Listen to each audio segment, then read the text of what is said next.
दोस्तों नमस्कार, आपका होस्ट दोस्त सुनील तेवतिया। बेसिकली आज बात करेंगे, एक कमेंट आया था कि जो लोग अंडरराइट कर लेते हैं किसी प्रोजेक्ट को तो उसमें क्या एडवांटेज मिलता है, क्या है उन लोगों का, क्या जो लोग प्रोडक्ट को अंडरराइट कर लेते हैं और अंडरराइट क्या होता है, इसके बारे में बेसिकली मेरे साथ आज यशवीर जी हैं जो कि गुड़गांव से, बाई बर्थ भी गुड़गांव से हैं और पिछले काफ़ी सालों से गुड़गांव में बहुत अच्छा काम कर रहे हैं। रियल एस्टेट में बहुत बिल्डरों के साथ काम कर चुके हैं, अच्छा काम कर चुके हैं। तो यशवीर जी नमस्कार आपका। हेलो सुनील जी, कैसे हैं? बहुत बढ़िया। यशवीर जी बेसिकली बताइए, इसमें थोड़ा सा आगे आइए आप एक बार, इसमें थोड़ा सा बताइए कि जो लोग प्रोडक्ट को अंडरराइट कर लेते हैं और अंडरराइट बेसिकली है क्या और किस तरीके से किसी प्रोडक्ट को कोई ब्रोकर, कोई कंसल्टेंट अंडरराइट करता है, क्या है ये फॉर्म, क्या है अंडरराइट? देखो सुनील जी, अंडरराइट एक बहुत बड़ा हुआ बना दिया लोगों ने कि इसने प्रोडक्ट अंडरराइट कर लिया है और ये इसके पास ही मैंडेट होता है बेचने का। देखो इसमें दोनों चीजें हैं। हाँ। ब्रोकर ही किसी अंडरराइटर को प्लस बनाता है, ब्रोकर ही अंडरराइटर को माइनस बनाता है। ठीक है। लेकिन एज पर बायर ये बड़ा फ्रेंडली रहता है। फॉर एग्जाम्पल हम लोग भी अंडरराइट करते हैं चीजें। राइट। इसमें पहला फायदा क्या होता है सुनील जी कि ट्रांसपेरेंसी जो रहती है वो बड़ी 100% क्लियरिटी रहती है। ठीक है। ट्रांसपेरेंसी कैसे? मान लो कोई पेपर वर्क हो, डिलीवरी टाइम हो, क्योंकि कस्टमर के पास एक चुनिंदा ही 2-3 आदमी है जो कि प्रोडक्ट को सेल कर रहे हैं। राइट, ये तो है। Not more than 100%। Right right right. 100 आदमी 100 बातें, 3 आदमी लगभग सेम ही बातें करेंगे क्योंकि इसके ऊपर जा नहीं सकते। ठीक है। क्योंकि सेल का मैंडेट हमारे पास है। तो पहली चीज ट्रांसपेरेंसी क्लियर रहेगी। दूसरा, इन्वेस्टर का क्या फायदा होगा? या एंड यूजर कोई आता है, इन्वेस्टर आता है, तो उसको क्या फायदा होता है अंडरराइट से?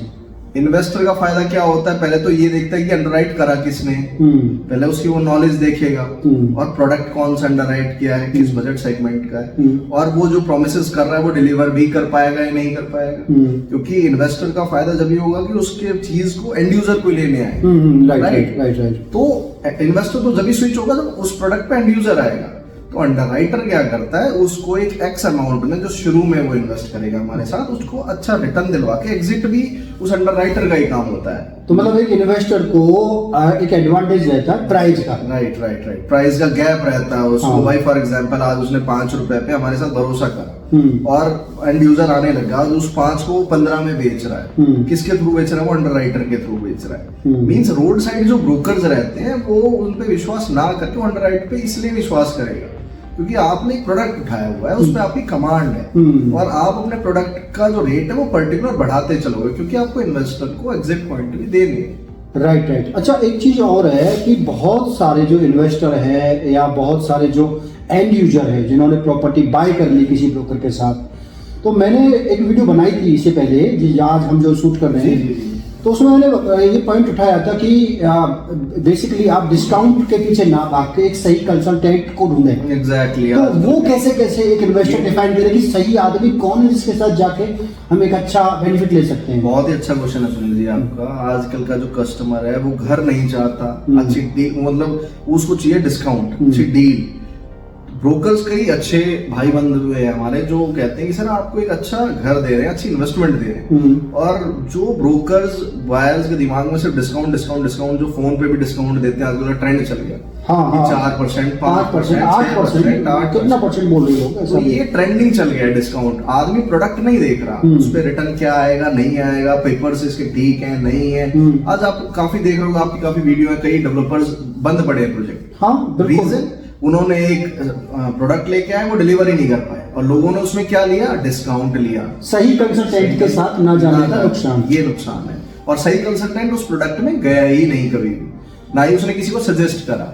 राइट। अच्छा, सही कंसल्टेंट कोई भी इन्वेस्टर कैसे डिफाइन करे, कैसे मतलब जाने की ये सही आदमी? देखो सुनील जी, वो तो डिफाइंड फोनों पे तो होता नहीं है। आजकल के लोग चाहते हैं कि फोन पे ही सब कुछ डिस्काउंट मिल जाए, अच्छा आदमी मिल जाए, वो पॉसिबल है ही नहीं। ये तो है, ये दुखदाई बात तो है। इतना इंडिया एडवांस स्टेज में नहीं है कि आपको सब कुछ ऑनलाइन हो जाए। आपको थोड़ा सा वक्त निकाल के उस आदमी के बारे में पता लगे, आप मिलो उससे, उसका प्रोडक्ट देखो, उसकी नॉलेज देखो मार्केट की, तो आगे आपको अपने आप बाइफरकेट कर पाओगे आप उस चीज को, ये आदमी ठीक है नहीं है। तो अब मेरा मानना ये है, जो मेरा व्यू था कि इन्वेस्टर की एंड में गलती है, जहां भी इन्वेस्टर फंसा है तो वो अपने कारण से फंसा है। तो आप इस बात से एग्री करते हैं या डिसएग्री करते हैं? बिल्कुल एग्री करते हैं, लेकिन कहीं ना कहीं पूरा दोष इन्वेस्टर का भी नहीं रहता। कई जो ब्रोकर्स होते हैं जो एक वाटर ड्रॉप्स की तरह वो बोले उठते हैं और फिर वो बैठ जाते हैं। फॉर एग्जांपल नए डीलर्स आए, उनका थोड़ा सा 1-2 डील करी और फिर वापस अपनी सेगमेंट में चले गए। उन डीलर्स का आज भी पता नहीं है। राइट, ऐसा होता है। राइट, वो स्विचर्स हैं, वो नॉट ए कंसल्टेंट, वो स्विचर्स हैं। लोग बाग डिस्काउंट के चक्कर में उन स्विचर्स के पास आ जाते हैं, वो डिस्काउंट देते हैं जो कि डिस्काउंट कभी मिला ही नहीं। क्यों? उनके ऑफिसेज नहीं है, सेटअप नहीं। ये बात भी है। दूसरा, वो डिस्काउंट ऑन फॉर्म नहीं है, वो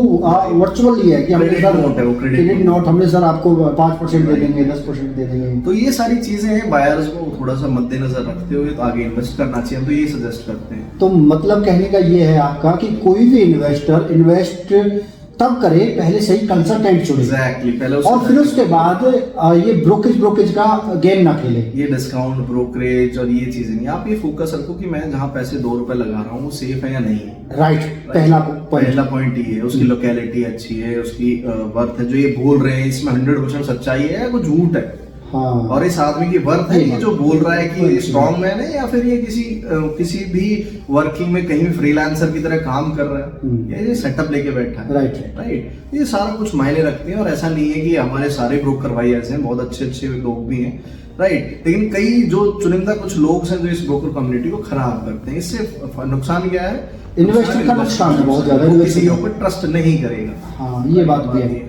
तो आपके हिसाब से कमर्शियल में इन्वेस्ट करना चाहिए या रेजिडेंशियल में इन्वेस्ट करना चाहिए? थोड़ा सा इसको डिफाइन कीजिए कि कमर्शियल में करना चाहिए तो किन लोगों को इन्वेस्ट करना चाहिए, रेजिडेंशियल में करना चाहिए तो किन लोगों को करना चाहिए?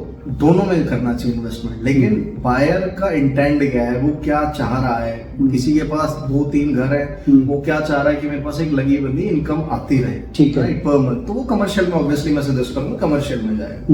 किसी बंदे की प्रायोरिटी सबसे रोटी कपड़ा मकान होती है, राइट, तो मकान की तरफ आए, तो मैं चाहूंगा कि एक टाइम पे डिलीवर जो प्रोजेक्ट हो जाए और उसके बजट सेगमेंट में आए, वो उसको दे। ठीक है, राइट। दोनों के टेस्ट बड़े अलग हैं और दोनों चीजें लेनी भी चाहिए आदमी। किसी को घर ले लिया, उसको कमर्शियल भी लेना चाहिए, राइट, वो और भी घर बना सकता है उससे, उस कमर्शियल। पॉइंट की बात है। अच्छा, कमर्शियल में एक चीज है कि कुछ प्रोजेक्ट बहुत खाली पड़े हैं, बन गए हैं लेकिन खाली पड़े, कोई रेंटल इनकम नहीं है, तो आपके हिसाब से रेडी टू कमर्शियल लेना चाहिए या अंडर कंस्ट्रक्शन कमर्शियल? ऑब्वियसली मैं तो ये चाहूंगा कि almost ready to move in commercial लेना चाहिए।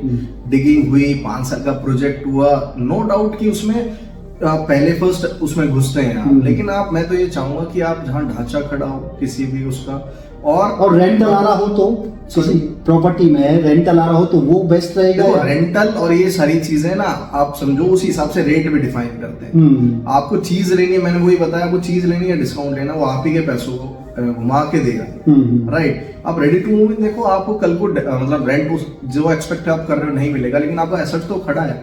हाँ, ये बात है। आपके सामने एक चीज खड़ी है, आप अपने अकॉर्डिंग उसको करिए।